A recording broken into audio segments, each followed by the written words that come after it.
ba'alei dinim. So remember, he learns the whole thing with regard to judging. 3 judges and 2 litigants. Because it says ba'agudato al eretz yasada. Okay, esh, avir, mayim, fire, air and water. That's 3 al eretz yasada. That's why 3 is called. Okay, 3 is called the Shechina Shruya. We just want to take you for a second. Remember, we learned this idea of Shinui Girsaot. So I'll just show you up at the top. Okay, in this version of the Bar Tanura, in this version of the Chumash, if you look at the Shinui Girsaot, he says, okay, Chamisha Shneimar Bagudato, B'Ktav Yad Kaufman, U'Machzor Vitri, Shneimar, B'Kerev Elohim Yishba. There were different versions about which pasuk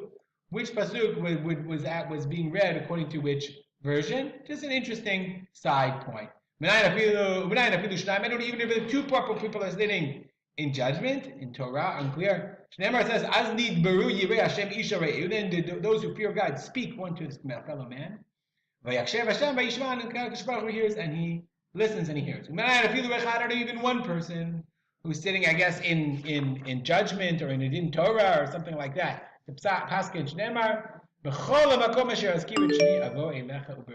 Any place that you mention my name, I will come to you and I will bless you. We'll stop here and dedicate our learning to memory of my father, Rav Simcha ben Yitzchak Kalman. Have a good day.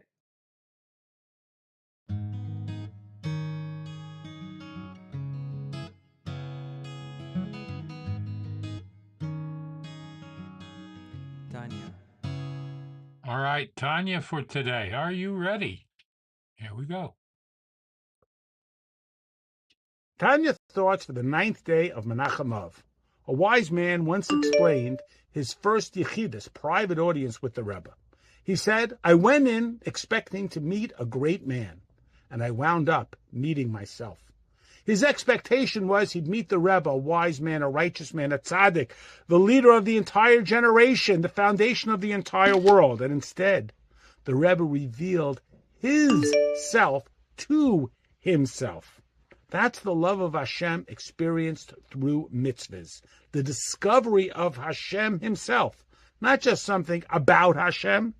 Hashem himself. We identify our aspect of Hashem that has been entrusted to us through the mitzvah actions, and as thus we become one with Hashem.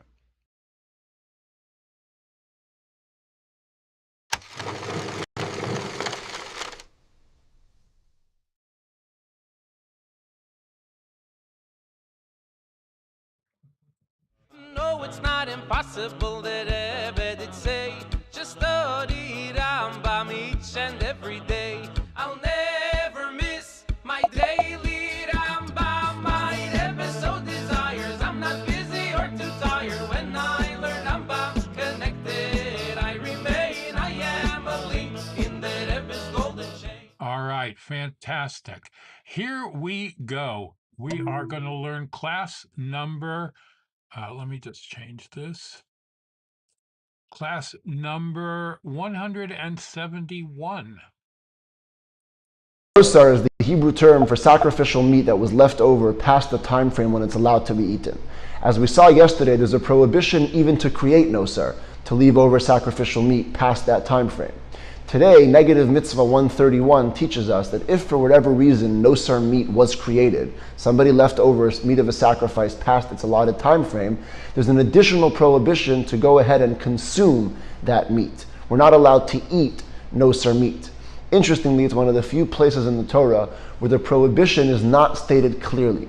But since the Torah delineates a punishment for the act, we derive that the act is forbidden. The Torah states in one of its verses that one who eats nosar is liable to kares, to excision, which means dying early or dying childless. And from there we learn that the actual act of eating nosar is forbidden.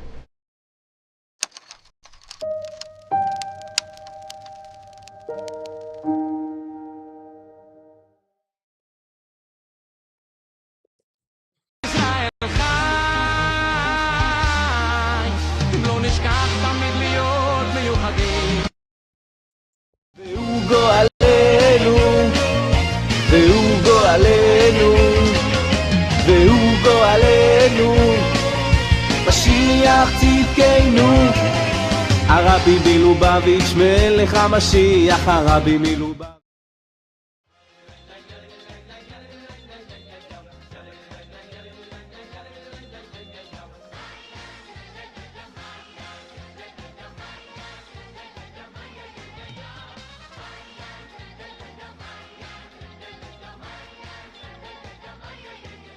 All right, here we go. Boy.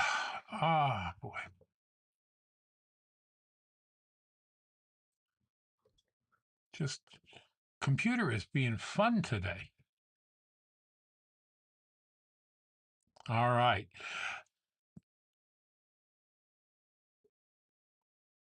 The Talmud Yerushalmi relates that Mashiach was born on the day of the temple's destruction. According to the Talmud, this baby would have been worthy of being Mashiach if that generation had merited.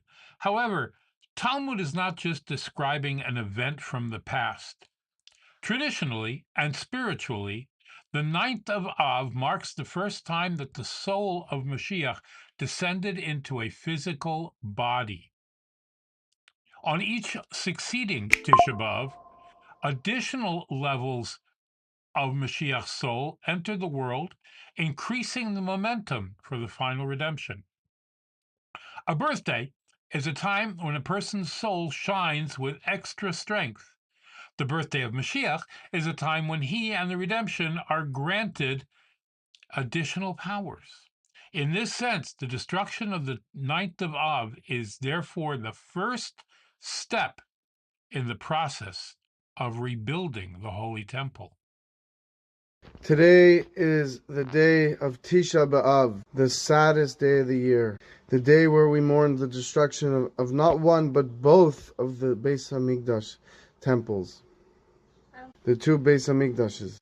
But through our actions now, we can have the power to turn this sad day into a happy one. And not just into a happy one, but into the happiest of all days. From the darkness to the light, from the bitter to sweet.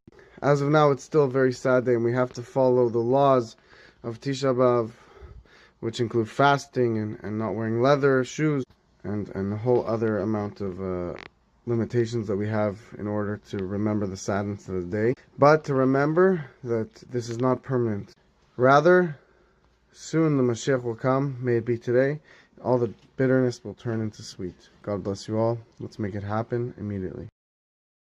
Mashiach's waiting at the door. So let us create